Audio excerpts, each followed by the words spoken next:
Welcome to Peak. Lots of moving parts. We've got Caitlin on spring break. I'm in the process of relaunching the app, and this is news. I think it's probably even going to be news to Caitlin. We are actually going to be found on YouTube. Some shorter versions of movement and meditation and yoga and mobility and strength. So shorter versions than what you would find on the app. But we've gotten such positive feedback from our app that we just wanted to give more availability and more access. So we're super excited about that. I'm excited to get caught up with Caitlin and hear what's going on with her. Fill us in, Caitlin. You're on spring break. Yes, I don't have much to catch up with other than I am on spring break. I'm currently visiting my grandma, so I'm getting a lot of rest and relaxation time, which is definitely needed after the really busy semester. So yeah, I'm just excited to completely unwind, and I go back to school this upcoming Sunday. Nice. Are you somewhere warm? Yes, I am. I'm on Sanibel Island, which is on the Gulf Coast of Florida, so definitely getting some more sun. Nice. I love that. Well, we are so glad you are getting the rest, restoration, and recovery you need. As you are well aware, that is a huge part of our platform, kind of understanding that the rest portion of an athlete's life is integral to performance and longevity. So thanks for kind Absolutely. of living that in real time. Absolutely. Yeah. Well, I'm really excited for you, Caitlin, to finally get to meet our guest, Denise. I'm excited for our audience to hear from her. She is what I believe is an expert in helping athletes, young athletes, and I'm sure more mature athletes get back to the sport they love. My direct experience with her is with runners. And so she's been really instrumental helping some of our athletes literally get the feet back under them. And so I'm excited for her to share a little bit about her story and how she navigates the world of PT and what that looks like for athletes coming back, and also what it looks like navigating those relationships with everything from coaches to caretakers to certified personal trainers. So without any further ado, Denise, are you ready to get warmed up? I am. Thank you very much for having me on. We're so excited you're here. All right. We have not had this hard hitting question in a long time, but I think it's one that's worth visiting. Joggers or leggings? Oh, for running, I am a leggings, or any working out, I'm leggings. Everyday stuff, especially work, joggers. I love that. Yeah, I like the distinction there. Movie or Netflix series? Documentary on Netflix Ooh. or a movie in the movie theater. Oh, you go to the movie theater? Yeah, I love going to the movie theater. There's like that excitement when the movie starts and you've got the popcorn. Oh, it's just the best. I agree, but I don't think I've been to a movie in 30 years. Well, now But I'm with you. It's so exciting. What was the last movie you saw in the movie theater? Wicked 2, Wicked for Good. Oh, awesome. Was awesome. The non-karaoke version. Oh, wait, is there one where people sing live in the Yeah. theater? Yeah, well, the audience sings. We did not want Come to. on, I'd be so into that. Caitlin, have you seen it? I have seen it, but I did not participate in the karaoke version. Oh, I kind of think we all have to go do that.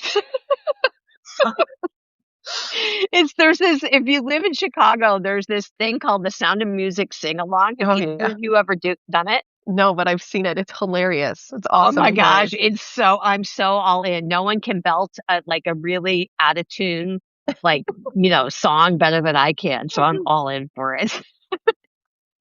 All right, last question. Road trip or plane? If it's less than 6 hours, road trip. Anything more, I want a plane. 6 hours is my limit. I just At this can't. point, I think the wait in the airports are up to 6 hours, I know, right? But my parents live in the Detroit suburbs, so that's about 5.5, sometimes 4.5 if I'm by myself. And that is very doable. My sister lives in Minneapolis. That's 6. That's very doable. You get a bunch of podcasts, some phone catch up time. It's the perfect amount. Anything longer than that, I'm like, I'd rather fly. Exactly. Yeah, those road trips are perfect for catching up with the PEAC podcast. Yep. Shameless plug there. All right, Denise, go ahead. We would love for you to fill us in. Tell a little about your experience of being a girl in sport.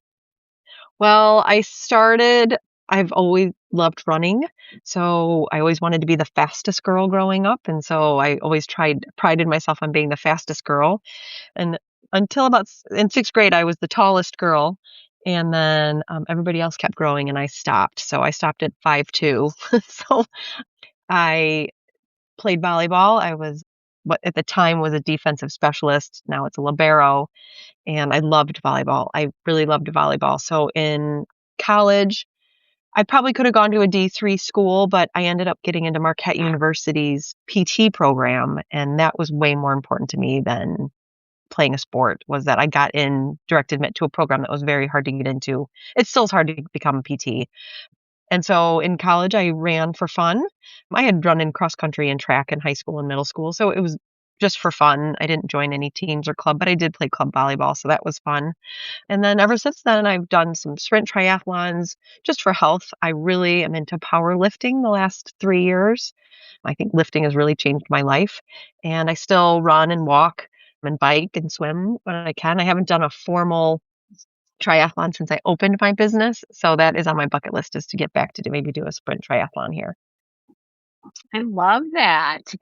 Go ahead, Caitlin. I jumped in here really quick, but you've got to circle back to the powerlifting thing. I'm super curious. I was just going to ask about that too, Samson. Nice. Well, it's something that it was when I started going through perimenopause that I kept reading about what happens to my muscles and the drop off in strength that I was having. And I noticed that I was struggling. I was having a hard time getting off the floor without using my hands. My husband would ask me to help him carry something heavy down the stairs, and I couldn't. I'd have to stop and rest. And it was very frustrating to me. That I've always been very strong. And so all of a sudden I couldn't do anything.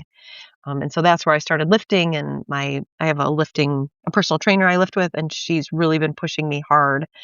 And so we've gotten into more powerlifting, heavier weights, and it's been a game changer mentally, physically. I feel very empowered when I do it. I love now when my husband's like, "Hey, can you help me lift this?" And I can almost lift more than he can now. So it's been great. We can talk more about it. Yeah. Could you talk about kind of the journey of how staying fit or being active has changed, I guess, since high school and all the way to now?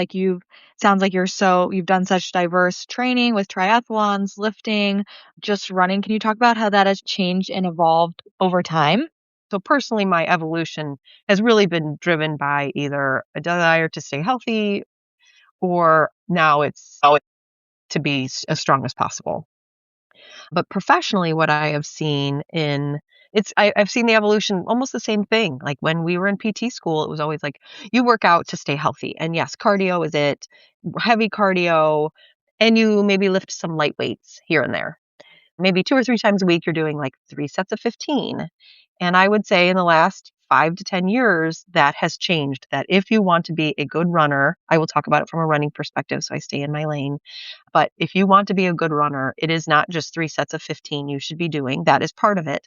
And you should be doing yoga or some mobility work and flexibility training or Pilates and lifting heavy. And when I say heavy, we say lifting heavy shit. So it is like you are lifting heavier weights than you realize that you've ever probably done in the past, because we have more research now about the impact of gravity and those other ground reaction forces that work on your body when you're running for a long time or running at a higher speed. And so to be able to tolerate those forces that are working on you, we're almost working against you sometimes, you need to be strong enough to withstand those forces to be, yes, running longer and running faster, but more importantly, to prevent injuries or reduce the risk of an injury. Yeah, and that's got to be a little hard in your profession, because you typically only see athletes when they're injured, correct? Yeah, correct. Yeah. And I mean, and that's, I've changed the way I treat it now. So from the minute somebody's injured, yes, if they've had like an ACL repair or a fracture, we have to wait a timing thing. But if they come in with an injury that is what doctor may call an overuse injury. I don't like that term. I use the term misuse injury. So if the tendon has been misused and it's been irritated and now they have some sort of tendonitis, we're getting into movement retraining from almost day one. So working on squat technique, working on running technique, working on proper ways to do deadlifts and pull-ups and push-ups and chest press to just get the movement. We're meant to move. And so when we tell people they should stop moving and just rest, it's one thing, again, if they've had surgery or there's a fracture that needs to heal. But if it's not one of those things, there's very little reason why someone shouldn't be going through normal movement patterns that's in a pain-free range. If they're irritable, we back it down a little bit for how much range we let them do. But if they're, we need to get the body moving the way it's designed. And that's really where the healing takes place. And that has changed in our industry in the last 10 years, that this idea of booting everybody that maybe has plantar fasciitis. We don't boot people anymore for those things. We get them moving, or an ankle sprain. We don't put everyone in boots anymore. We have to get the ankle moving the right way. Yeah, I agree. I think it's definitely changed and the industry has evolved. I'm wondering what your thoughts are, because it is so ever changing and it is evolving at a really pretty rapid rate. What do you think of PTs that may not have up to date and accurate information, particularly when it's nuanced and sports specific, like running? Like, do you have any thoughts or feedback there? Well, yes, I do. But I am also cautious that sometimes we are a very evidence-based profession. So we have to do 40 hours of continuing ed every 2 years. So we're inundated with research sometimes, but we're a fractured industry in that there's sometimes this old school mentality of you should only do one thing or the other. Maybe you should only do manual therapy on your patients, or you should only do therapeutic exercise with a patient. I'm of the mind that we should have a large toolbox. So sometimes I think we just get set in our ways, and I wish everyone would be open to learning that there's more than one way to treat a runner. And there's not really necessarily a right way or wrong way. It's really should be what's best for the patient. So instead of forcing your view on your patient, find out what they need, what motivates them. Because if they're in front of me and they're finally willing to work on their running technique, which is always the last thing runners want to do, but if something has motivated them, something has pushed them so hard to that point that now they're perceiving differences they never. And so when I have that opportunity, I don't want to try to fit them into the same pegs that I force or I work with some of my other runners in. I have to meet them where they're at. And I do think that's where sometimes we falter as a profession, is that we try to make everybody treat them the same way. And that's just not for long-term success. It's not about us. It's about the patient. Yeah, which is very similar to my industry, personal training. I mean, like, group exercise is awesome. You get a bunch of people, there's energy and, there's community and all of that. But one of the things when I started really early on in my career was recognizing that while those things are also beneficial to health and well-being and longevity, it didn't really necessarily help with sports performance, right? If you really wanted to do, it had to be more specific and more nuanced, and you had to have a little more understanding of not only goals, like what is the client or the patient trying to achieve, but exactly what you're saying, like what's their health history, what's their muscle patterning, like if they're training to win the state cross country meet, what's their background, how many miles have they run, and so is that kind of what you're saying, is that it's more personalized? Yeah, that's exactly what I'm saying. And I think personal trainers, you guys are the experts at being adaptable to what your clients need. Because you could have one person that's a really skilled lifter, and then the next hour you have somebody who's never lifted a weight before, and you guys have to adapt to that. I usually have the safety net of this is rehab. I'm teaching movements that most of the time they've done before. And a lot of times you maybe have somebody in front of you that wants to learn to lift and they've never done a squat the right way before. So I do think you personal trainers have it a little bit harder than we do. And that's why you guys are so good at your jobs, is because you have to be adaptable.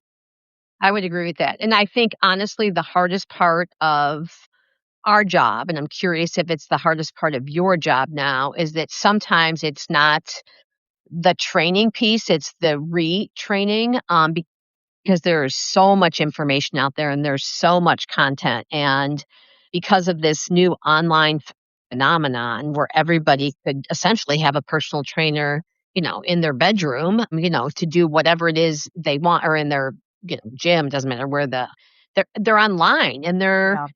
it is that to me, it still is the Wild West. There is a lot of inaccurate information out there. And that's the difference between being a personal trainer and a certified personal trainer and being a physical therapist, is that anyone can call themselves a personal trainer, right? And a lot of because of this online phenomenon, a lot of it is these people who have a bigger influence over the marketplace. They're a lot of times these are not skilled people and not educated, but they have a following. And that becomes, I think, super dangerous. I'm wondering if you experience that at all in your profession. Yeah, and I'm giggling because we just made a reel of me trying to change my patient's algorithm. So it's me whispering into a phone like, it's not about the shoes. It's running technique, strength training, creatine, flexibility, mobility, yoga, not running shoes, not Yes. not taping. So not compression socks. So Right. it's there's a lot, like you said, there's a lot of information out there. And there are a lot of very well-meaning people out there that get buried because there's some louder voices. And it is unfortunate that people can't kind of do a sniff test on some of these people to be like, this guy isn't even making sense, but he has 2 million followers, so he must be good, when his Right. content is terrible and wrong. My husband just laughs. I put my phone away now 2 hours before I go to bed. I used to look at it till up until the second till I close my eyes. But I would get frustrated. I'd be yelling at my phone all the time. Like, Yeah, you and that me is both. wrong. You're wrong. So I just have to let them do their thing. And, in the end, I do feel like those people that are frauds will get found out. And I just have to trust in karma and hope that people don't waste too much money on some of this bad advice. Yeah, I do think you're right. I think there is starting to be a shift and a pivot, and I think that some of the mega influencers, I think that some of that glass is starting to shatter. I would agree with that. Yeah, and too bad for, the people who kind of followed that path and found themselves in trouble, but I agree with you. I think that is definitely getting better. So we are here to educate, youth and educate their caretakers and their coaches. I'm curious about two things. If you were going to give 2 or 3 or 4 tips on how to prevent injury, and then 2 or 3 or 4 tips on what to do after you have been diagnosed with an injury, if you could, and I know, you've got a wealth of information to break it down to 3 or 4 things, but I think that some of that could be helpful. Okay. So a lot of it involves a team approach. So this is where sometimes it gets expensive, but insurance will cover a lot of this. And some Mhm. of it is just changing habits. So my number one recommendation would be to prioritize sleep. We do not Mm. push sleep enough on these poor athletes. One of our local high schools, well, a couple towns over from us, they don't start until 8:30 on purpose to give the kids time to sleep. And I think that's a really interesting shift that they did. My kids' high school, the one here in town, they start at 7:30 and my kids are up at 6:30, but they don't go to bed till like sometimes midnight. And I do think that takes a toll on them, especially when you're sitting all day. It's just draining. So I do think sleep priority, and then working with a certified nutritionist, Mm. especially if you're a high school athlete. I have my runners that I love, but many of them utilize running as a weight management tool, Mm. and they become almost panicked or obsessive when they can't run, but they're not fueling the right way. And that ends up causing more injuries, or if they are injured, their injury takes longer to heal. But it's a very sensitive subject to talk about disordered eating with runners and to introduce nutritionists and psychologists into this. But I do think it's sometimes a hard conversation to have about why are we underfueling, but then asking these kids who are skeletally immature anyway, Right. some of them are like these baby giraffes because they've just gone through growth spurts. why are we having them run excessive miles when they run? I know you and I have talked about this a lot, Samson, but that, these kids run 5Ks for their races in high school. And why are we having them do 9 miles, 10 miles when a lot of them are terrible at this? They just have terrible technique. They're very weak. They're underhydrated. They're underfueled. They're tired, and they've been sitting all day. It is like asking for an injury. And so especially those kids, it's a no-cut sport. So you're dealing with some that are very skilled runners and some that are not. But I think that's why we see such a high injury rate in the school runners and the high school runner programs, is because some of these coaches, though they're well-meaning, are just putting a lot of stress on these tissues that are not ready for this type of repeat action. Yeah, I mean, and you're right. You and I have talked so much about this, and you and I are in the same boat here. Particularly when you switch to track season, where the largest these young high school athletes are running is a 30. I mean, is the 860 to the 32, and it's like, why? I mean, why aren't we doing more efficient speed training? So quality over quantity. But you used a word or phrasing that I've actually never heard before, but I knew what it was because I've used a version of the verbiage before. Skeletally immature. I love that. So just the idea that they're growing so fast, and that the bones and the muscles aren't able maybe to keep up with the impact or the load. Is that kind of what you're saying? Exactly. They have, some of them are hitting their growth spurts in sophomore, junior year, and they are now running sometimes 2-a-days, or sometimes they're supposed to run 9 miles, but their tendons and ligaments are now rapidly growing to try to keep up with the bone growth that just happened. So things are soft and things are unstable and things are weak.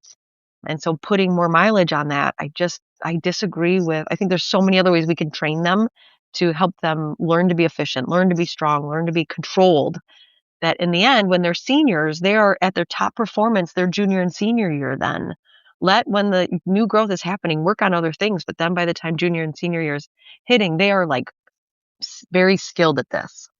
So what are some examples? I mean, I think I'm doing these things anyways, but I'm curious. So when new growth is happening, what are some other examples that you would use? I mean, if I was programming someone, Yeah. I would say a lot of core work. And it's not just planks.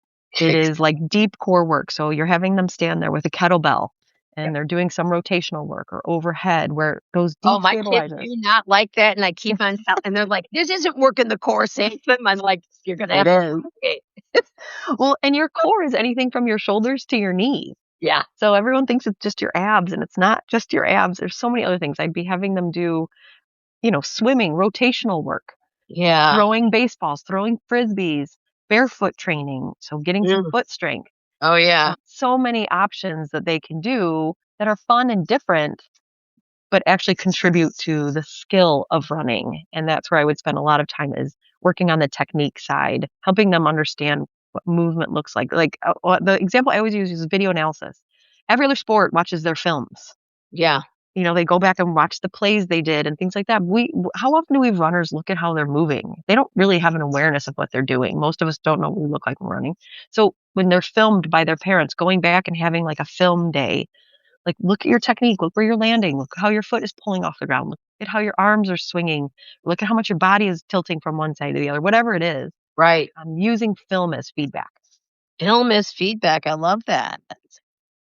As opposed to just filming for their Instagram reels. Right. Which is good too. I mean, you gotta make those college recruits look at you. I get it, but there's other things.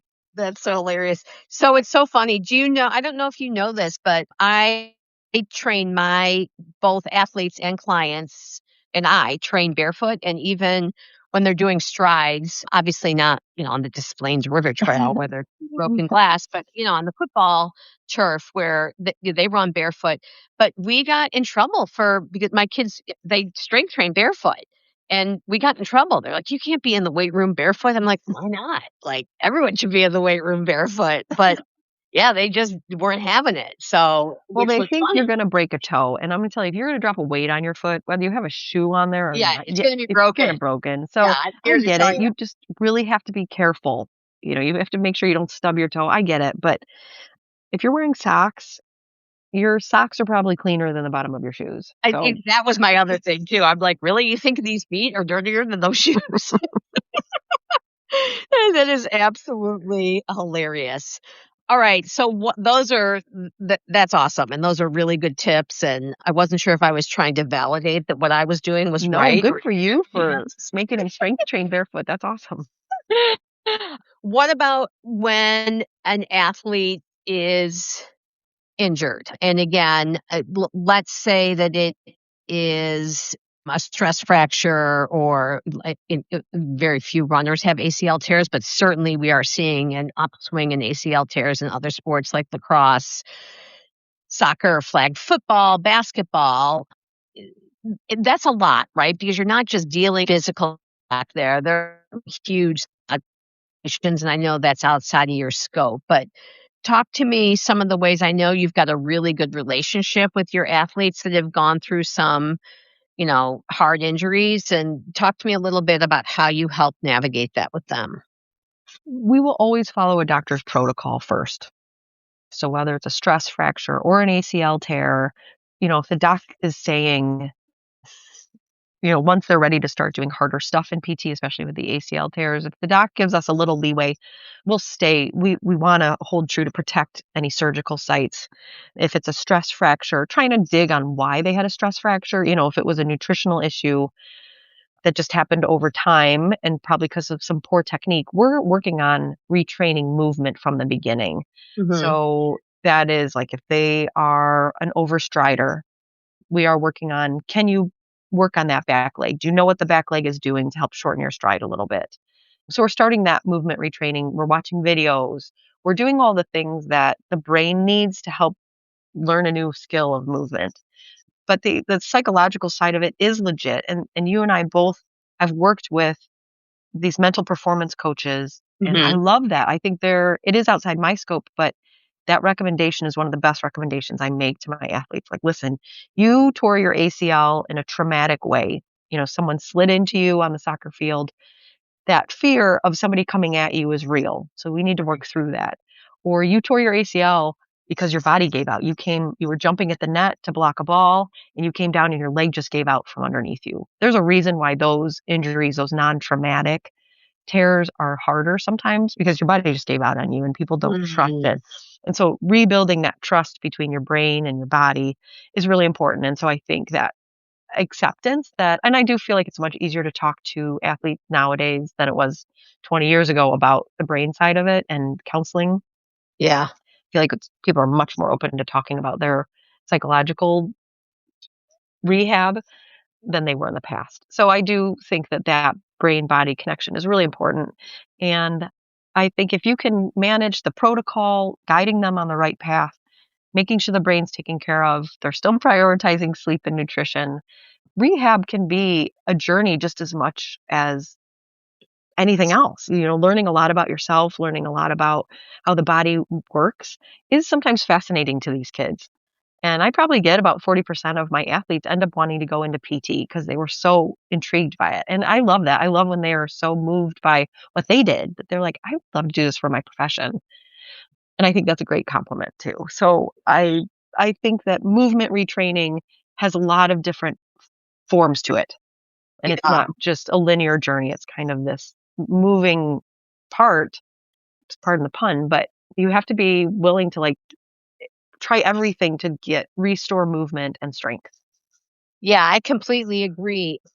I'm curious, 'cause when you talked about rebuilding trust between the brain and the body, I actually originally, when you were saying that, I thought you were talking about the neuro adaptability, but so the muscle memory kicking in, but you're actually talking about the psychological side, right? But both play an impact, correct? Oh yeah, it's an and situation. Yeah. So it is that neuromotor pathway and Yeah, the psychological management.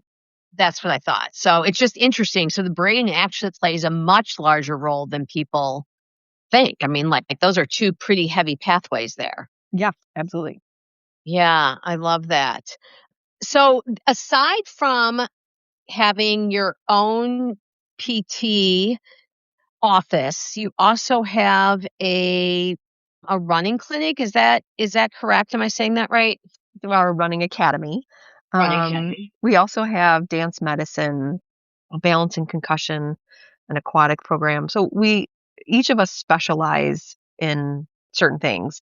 And we have found that just because someone's not injured doesn't mean that they don't want to try to improve themselves. And unfortunately, Mm. insurance doesn't cover that. Insurance will cover me working with a runner on their pain, but once the pain is over and they want to increase mileage and their technique and their speed, insurance doesn't really pay for that. So we transition them into our running academy. And that is where we're working on, yes, strength and mobility, but also more importantly, the running technique side, helping people understand how to move and run better. We use video analysis, drills, exercises, all of that. It's just sometimes outside of insurance, what insurance will cover. So we call it an academy because my goal is to teach my runners as much as I can in our time together so that they can do this as a lifelong sport and know exactly what they need to do and have the tools to succeed even when they're outside of my care. Yeah, that's really good. And when you talked about you said running academy, dance, and then something else. We have dance medicine, and then we are careful not to call it dance academy because some of the dance studios get offended by that. So it's dance medicine, and then balance and concussion. So working with athletes that have inner ear dysfunctions.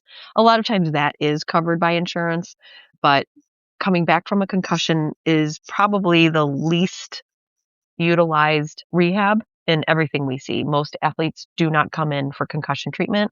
Most schools don't understand how to management, and doctors and nurses, well, some doctors do, but a lot of school nurses certainly don't know how to manage concussions. And so we've felt that the more we can educate our athletes on coming back after a concussion, the better they do in the long run. But that one is a very big uphill battle for us. That's interesting because there are certain trainings, and I wonder if Caitlin remembers this, that there's certain trainings that we have to do every single year, and there's certain trainings our athletes have to do every year, and one of them is a concussion protocol. Caitlin, do you remember that? A concussion protocol? Yeah, Was it like going through the training, just those videos that we had to do? I think I exactly. Yeah, yeah. Yes. It's so interesting, Denise, because I'm with you. We have to watch these videos, but it doesn't give any, there's no like tips. There's no like how to avoid a concussion or what to do after a concussion. It's just once you're diagnosed with a concussion, you can't participate in sport. I mean, Right. it's the gist of it. And there should be rehab to that. You have to retrain the brain, you have to retrain the eyes. You have to retrain that neural response to the physiological side of what happens. Your heart rates changes, things like that. Sometimes the neck pain they get if it was a high velocity injury. So that's the problem is that, you'll see these athletic trainers again who are well-meaning, but they'll just be like, "Oh, you're just on the concussion protocol." And you're like, What does that mean?" And they're like, "I don't know, just rest. You can't play." Exactly. That's what it means. It's like, it's not what concussions need. So I know my coworker Dana Tress is our PT that specializes in that. She's a genius. I And I love that. just wish that people would call her and let her teach them because if you can manage a concussion the right way, the recovery is much faster. And it's scary to have an injury to your brain. Yeah, I agree. Really scary for sure. And that I think, has been so well documented through just stories of football players, right? I mean, Yeah. that's where, but it's also soccer. I think they're finding there's some huge, right, correlation with soccer with heading the ball. I think soccer is the number one. Dana will tell me if I'm wrong on this, but I think soccer is the number one injury. Football isn't even in the top. I think football is like number 5. Isn't that interesting? Cheer is really high, and gymnastics is really high, and volleyball. So, we tend to talk about football only, but concussions are only 1% of all football injuries. That's amazing. Well, it's because there's so much protection. All those other sports you Yeah. name, there's no protection. Right. When you watch some of those cheer competitions when those girls fall, ugh, it's Yeah, crazy. I can't even watch it sometimes when Yeah. those kids get up there and they start whipping those kids around the floor. But Caitlin will laugh, but I always sit there and I'm like, this is why runners run because they can't do any of that stuff. Oh my gosh, that is so funny. But it is mesmerizing to watch. I will say that, Yeah. right? Yeah. Yeah, they can definitely. And I didn't really realize what a big deal cheer was, but I mean, the competitions and the practice and it's the tumbling and the strength and they're pretty fit athletes, right? Oh, they're amazing. They are amazing athletes, and I feel like their skill is not highlighted enough. The Yeah, speed at which some of these girls and guys move at and the strength they have. yeah, it is crazy, right? Oh, Caitlin, we are going to get wound down here. I don't know if we're going to get wind down. Sorry, we're going to get wound down here. In full transparency, I'm doing this podcast because my husband got to work, realized he forgot his computer, so he came back home. So he's working from home. So I am like shoved like in a closet. It's kind of dark and like I might be falling asleep. Oh, but anyways, he's being a trooper. I sent him a text message. Could you talk a little quieter? I'm trying to record the podcast. So, anyways, Caitlin, I digress. Anything you want to chat with Denise about before we get cooled down? Well, yeah, I just wish that all of your information and especially the tips I was able to utilize more in my cross country career because Samson, you do such an amazing job implementing a wide variety of workouts and muscle movements. And I was totally the problem. So, Samson, let me apologize. I would always groan when we did anything other than running. So, I need to come back and speak to any of the groaners because it was really my problem because it is so important to have that wide variety of muscle movement just outside of running. So I just keep getting that education out there because it's really so amazing and helpful. Yeah, I agree. It's so funny because to this day, that is the largest struggle that I have, and the number of athletes who literally leave after they're done running. And it's like, I'm like, okay, did you finish and I know full well they haven't. Did you do your strength? Yeah. Or my favorite is, oh, I'm going to do it later. I'm like, what? Like, who leaves practice and says they're going to do something later? Like, who does that? So, anyways, it continues to be a struggle, although I think it's getting better. And we break it into 3 categories now, Denise. I have a strength training, which is it's 3 different programs over the course of the season. So in our seasons would be indoor track to, state track, and then there's a break, and then it would be summer running to cross country nationals, and then again there's a break. So it's a progression. I think that's the other thing, the same way your mileage changes and progresses throughout the season to accommodate not only fitness, but also to accommodate performance. One of the things I try really hard to get the kids to understand is that if you're doing all of this work and you're not able to express your fitness, there's no reason to do all the work. Right. But mobility we do in different cycles now, and that would include core in both of those. But the one thing that I think in general, at least the athletes I work with have bought into is the yoga. And I will tell you, and they understand that yoga is not about a position or a posture. It's not about stretching. It's about breath. And if you go back to what Denise was saying before, it's the rebuilding the trust between the brain and the body. It's that mind body connection. And I think they've kind of bought into that. Caitlin, do you think the kids were buying into it back when you were running? Oh, 100%. I mean, doing yoga was one of my favorite parts of cross country. And as you said, it really wasn't about the stretching. It was more about being able to calm my mind before races and during season. So I 100% agree that the team is definitely on board with the yoga that you're practicing. I would agree with that. Well, I love that Caitlin, that you're willing to do yoga, but you would groan at everything else. Yeah, seriously. Samson had to pick her battles with me. Exactly. It's so funny. I know. What's that? There's a song out there that said that youth is wasted on the young. You guys know what song it is? It's so funny. It's like, don't you wish? I mean, I do. I mean, Denise, if you do, or Caitlin, now that you're old and wise, don't you wish you'd go back to your former self and be like, dude, just buy it? Like, 100%. 100%. But oh my goodness, that's so funny. Well, Denise, we cannot tell you how much we appreciate you being here. I know you and I have a lot more to discuss. I still want to figure out how we can collaborate on our app and if that makes sense for you one day or not. But I just know that a place for athletes, coaches, and caretakers to get vetted and accurate information is absolutely critical. And I think that both you and I agree with that. So I'm trying to think of, let's do this, Denise. First of all, do you have either the best or the worst advice a coach has ever given you before? Do you have a reflection on that? The worst advice I ever received was I was trying to get faster in a track, and the coach told me I needed to run more miles. Oh, yeah, that's not good advice. And the best advice I ever got was probably that I needed to go to bed. I needed to just turn my computer off, turn my phone off, and go to bed. I love that. Who told you that? My lifting coach. Love that. Let's hire her. It's a her. It's a her, yeah.